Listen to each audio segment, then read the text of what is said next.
Hello everybody and welcome to this wonderful patch of ancient woodland right in the heart of Lancashire, and it's only about 20 minutes from where I live.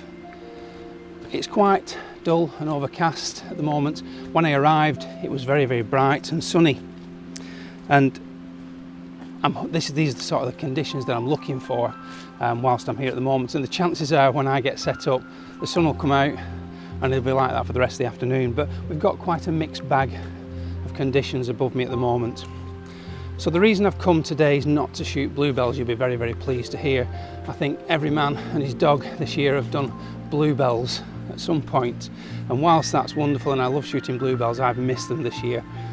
Just behind me over here, amongst all the bracken that's coming through, ordinarily would be carpeted with bluebells. There's still one or two flower heads still dotted around, but certainly not enough to make any impact on a photograph.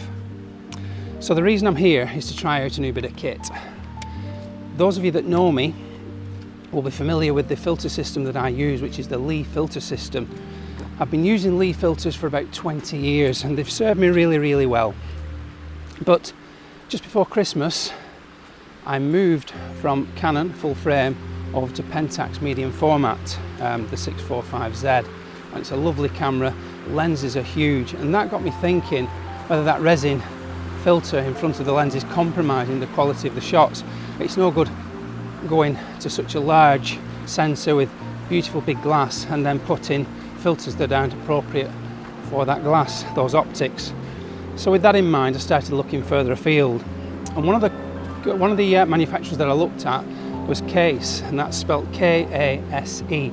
I'll put a link down in the description below to their website. Have a look at that. I know there are some similar manufacturers about, but Kase have been really good. I contacted them and they've sent me my equivalent filter system for me to try. I'm sorry if I point out some things with this system that other systems have got. It's more about how suitable this is for me compared to the one that I currently use. So I'm going to have a little walk along this lovely river corridor and try and find a nice shot. I think for this woodland the filters that I'm going to be using will be the 6-stop neutral density filter and probably the polarizer at some point. I've got quite a range with me, but the other filters are more appropriate to more open landscapes. So yeah, those two filters are probably the ones that I'm going to use for this shoot. So I'll try and find a shot.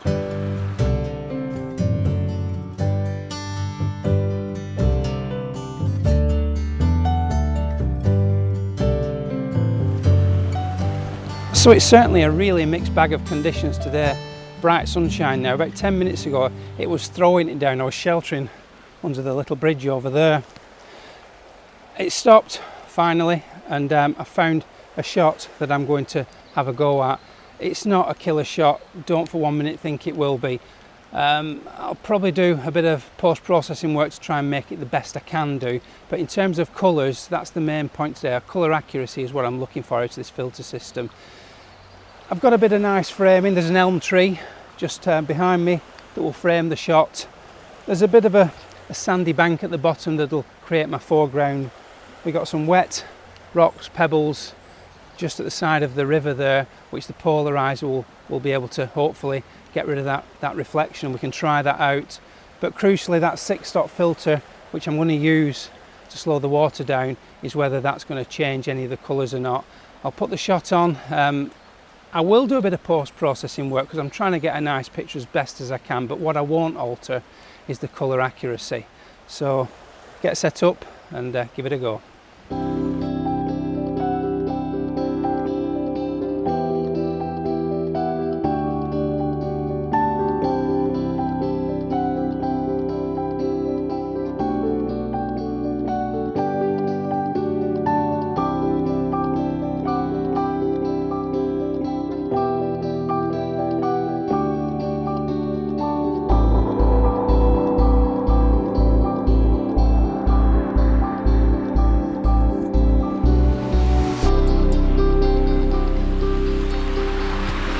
So I'm really struggling with this scene. As you've just seen, I've been messing around with the camera trying to get it into position and it's just not happening.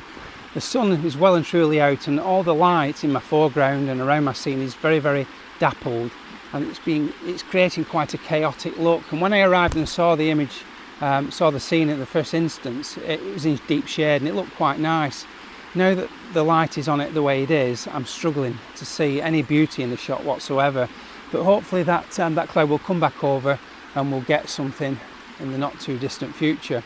I've only got so much time to sit here and wait, but hopefully we'll get some cloud. But in the meantime, I wanted just to show you the filter system. And when it first arrived, it arrived in a rather nice leather holding case, and I think that's what they do with the kits. I think it comes in this really quite beautifully built, constructed holder, which holds the filters and the filter holder itself. For me, when I tried to get the filters out, my fingers were struggling to get, there's not much of the filter showing at the top, so I was struggling getting them out. So I asked them if they'd send me the field pouch instead. So this arrived a couple of days ago. Nice pouch, like a canvas type material, quite lightweight. The filter holder sits in the front, and the filters themselves sit in like a concertina type pouch inside. They're all kept nice and separate from each other and very easy to pull out in this instance. So yeah, very happy with those. I'm going to pop the filter holder on now and pray for some cloud. Like I say, I'm not convinced this shot is a winner, and I keep saying that as I'm trying to reaffirm it to myself that I'm not after anything great here. But yeah, let's get the filters on and give it a go. So just be mindful that this isn't a test, it's me just using equipment in the field. So here we have the filter holder, the Kase filter holder. Show you that. We've got the little thread at the top there for mounting it onto the filter rings, and we've got this little wheel here. Basically what happens, you've got the filter ring obviously on the front of the lens, and the filter ring itself has got this other ring inside it that rotates. Now this ring has got like a cogged edge to it which attaches to this wheel here, and I'll show you what that does in a second. So we pop that on, tighten it down. Now I do know that some manufacturers, they have these little knobs at the top and the quick release, you just pull them on and off, but there's mixed reviews about that as to whether you can catch them and they can fall off and take your filters with it. I think Lee, to be fair, have made a system now that will lock as well, but I'm quite happy to use this thread. It's of no problem at all to just nick it up like that, really isn't. So yeah, that's that attached. So I'm going to put the polarizer on next, and this is the best part.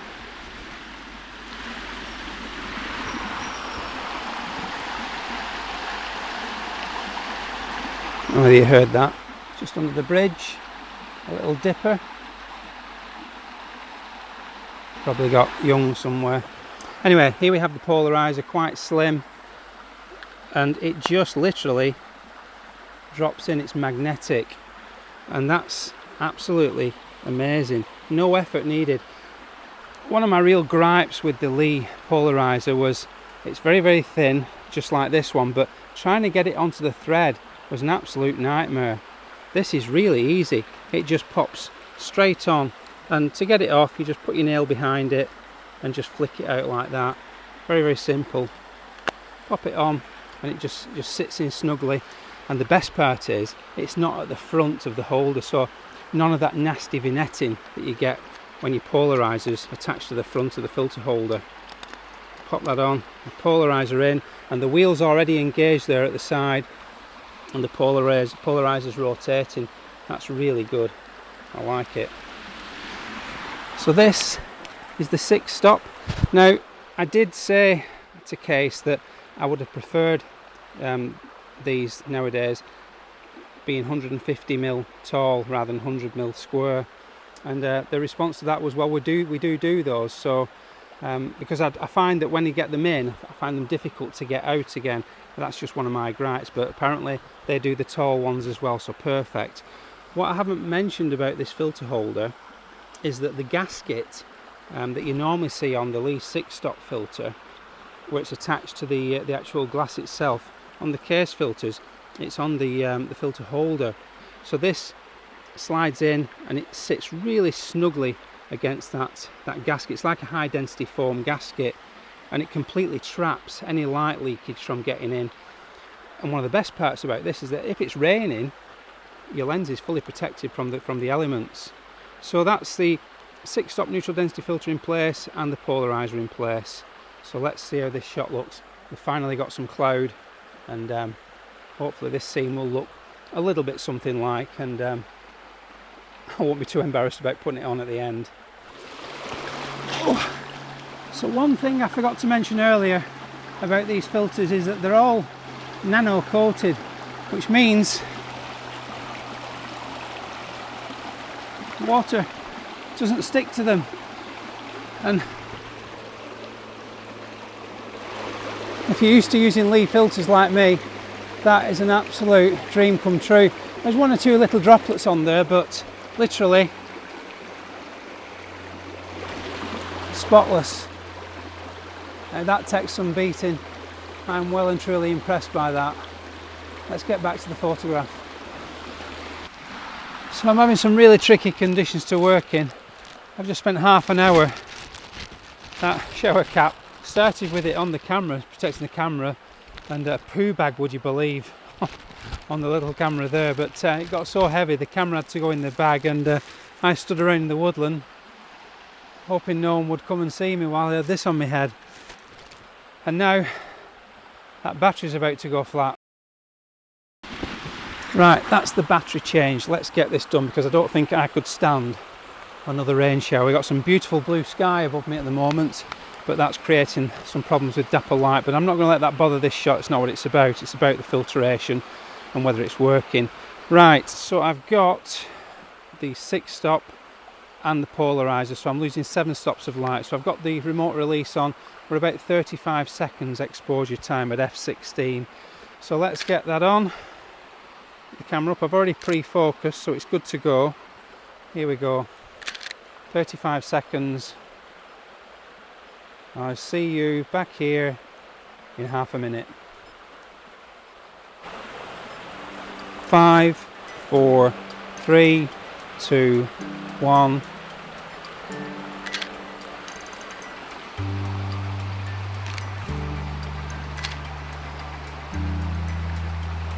The dapple light bothers me a little bit, but I'm not going to worry about that too much. Like I say, it's not about that. Let's get this back in Lightroom and we'll have a quick look at it there.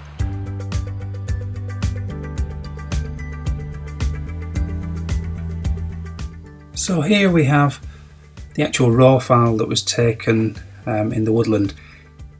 I'm going to talk about the composition and the actual image in a second, but let's first look at the whole point of the exercise, which is checking the filters to see how they compare to what I'm generally used to with the Lee filter system.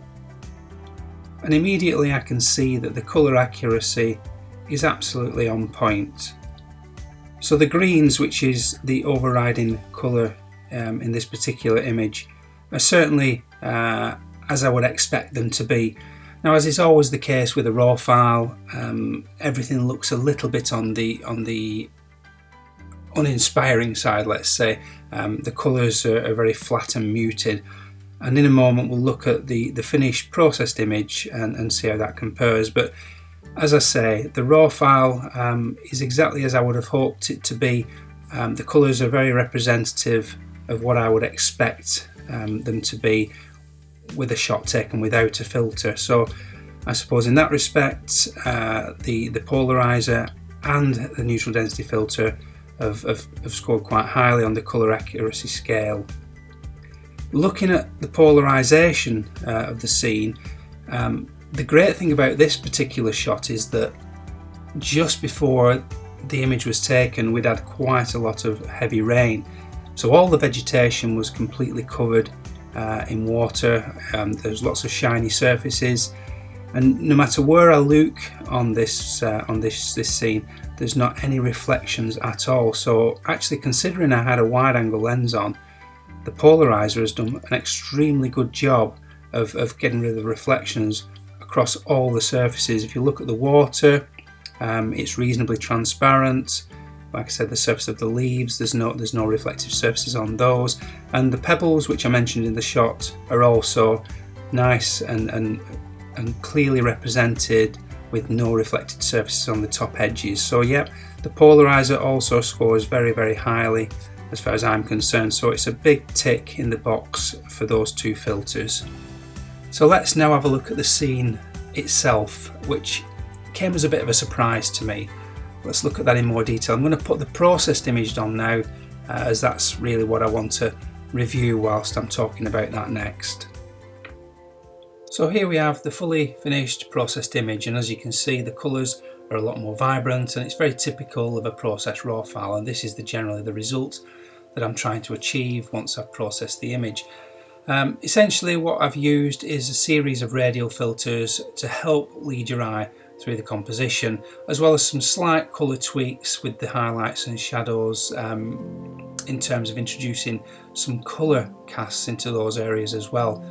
So the first thing you see is the fern on the immediate foreground on the right hand side there. It's probably a broad buckler fern. I didn't actually check it at the time, but this helps to create that stopper point to begin the journey through the shot.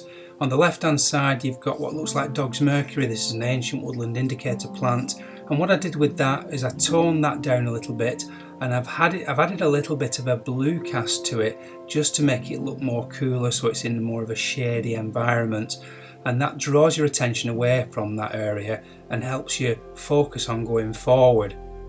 Like I said, the elm tree at the top certainly creates a nice frame to the shot and helps to create that stopper. But what we do is as our eye moves through the scene, we go along to the shingle at the foreground just before we hit the rocks that line the river corridor, that then take your eye to the river itself with a nice soft silky feel to the water. Looking back at the RAW file, the original RAW file, what I've done with the water is I've introduced again a bit more blue to give a bit more interest into the water.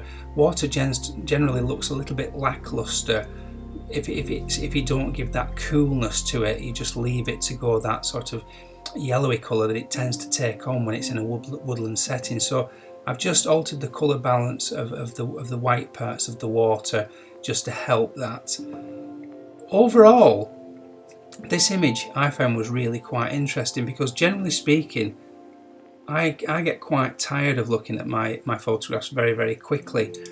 And this particular shot, whilst I didn't get overly excited at the time of taking, it didn't really fill me with that feeling of anticipation building as the light, the dawn light came up or the dark brooding clouds moved in. It was a very gentle scene. And what I've found looking at this shot more and more is that whereas the other images that have got all the drama and appeal of a dawn shot, this one actually has grown on me the more I look at it. I generally find that the other types of shots I grow less and less fond of, but this is certainly I'm becoming more and more fond of it the more I look at it. And I think the reason for that is there's lots to look at, and your eye, whilst it's taken on a journey, you actually don't focus on anything in particular. And I just think generally, partly because it's a woodland setting, that it's much more pleasing on the eye to look at. And I think if you had two images on a wall, one with a shot that had lots of drama and one that had exactly what this one's got, the woodland setting, I think yes, the one with the drama will catch your eye immediately, but I also think that the one which is the woodland setting would hold your gaze much, much longer. And for that reason, I really like this shot. And I know on the day I wasn't particularly inspired or keen on it, but on reflection, looking back now, I'm really quite proud of it. So let me hear your thoughts on the shot. I would very much welcome what you think in terms of the filter system and how it's performed, and what you think of the colours, and also the processing that I've applied to this shot. Certainly one of the things that I'm really keen to hear is what your thoughts are in terms of this particular style of photograph as opposed to the ones with a lot more drama, and whether you think also the same as me that this type of shot is certainly more interesting to look at in the longer term. Lastly, before I go, I just want to say also that looking at the filters that I did in the woodland, it's not a scientific test, and I think I've already mentioned that, but what I want to sort of stress is that I didn't do a side-by-side comparison simply because I do feel personally that side-by-side comparisons should be done in controlled lighting conditions and not in a woodland where the lighting is constantly moving from light to shade. I think it's got to be done with constant light source, whether that's flash or studio lighting, but certainly in an outdoor environment where the light is constantly changing, I don't think it would be fair of me to do a side-by-side comparison showing the two filters together. So for that reason, I didn't show that on this film. All in all, I'm more than happy with the Kase filter system, and I'm certainly looking more and more seriously at it as I get more and more familiar with it. I'm going to leave it there. As always, hope you've enjoyed the video. I will just quickly say that I do run tuition, I run workshops, I run one-to-one workshops, and I've got several autumn workshops planned for the near future. Autumn is getting nearer and nearer, so if you do want to get a place, please get in touch soon. I've actually taken some time off my normal job. I have one day off every other week to try and fit more workshops in. I also run photography on demand, which is you can have 1 hour, 2 hour or 3 hour sessions where we have Skype communication, and we can look at your images, we can talk about processing and all things generally photography. So like I said, those things fill up quite quickly, so it's just a quick reminder that if you're interested in one of those, please get in touch soon. So until next time, as always, please subscribe, ring that bell for notifications, and as I've already said, leave some comments below all about today's video. So until next time, bye for now.